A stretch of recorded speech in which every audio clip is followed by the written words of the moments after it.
Bunaqa bor edi. Men Xo'p, mana endi mana shu Instagramimizga yozishyapti, mana YouTube'da ham yozishyapti. Shu mana Xitoy bozorini narxlari bilan sharhlang, narxlarini tanishtiring deyapti. Misol mana bu shu narsani ko'radigan bo'lsak, bir birodarimiz menga yoqdi deyapti, ammo narxi qancha Muxtor aka? 470 mingmi? Shunaqa atrofda.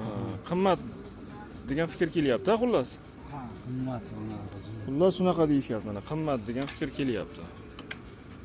Qo'qonda o'zi o'sha yoy, nima deydi, bozorning ichida qancha endi bular?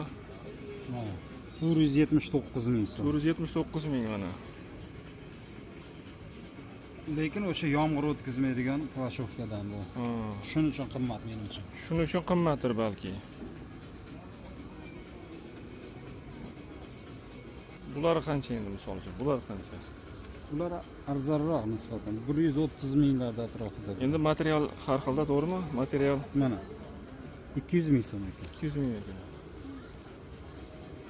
Xullas shu endi mana.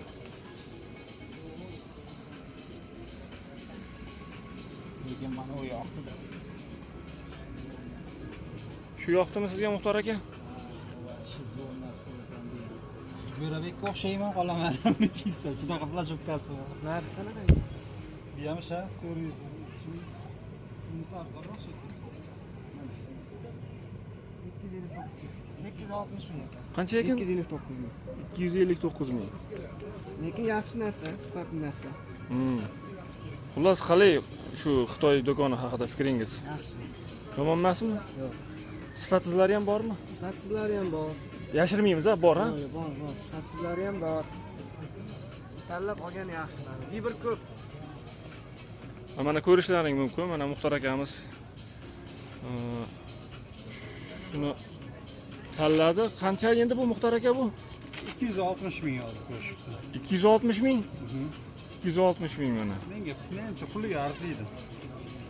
Orqada mana Hind akalarimiz ham mana orqada 100 ming 99 ming mana 55 mingdan 99 minggacha bo'lgan kiyimlar tanlashyapti akalarimiz. Juda zo'r. Manasini qarang, skromniligini. Qimmat. 200 ming qimmat ekan. Lekin arzikon narsalar puliga. Sifat o'shanga yarashadi.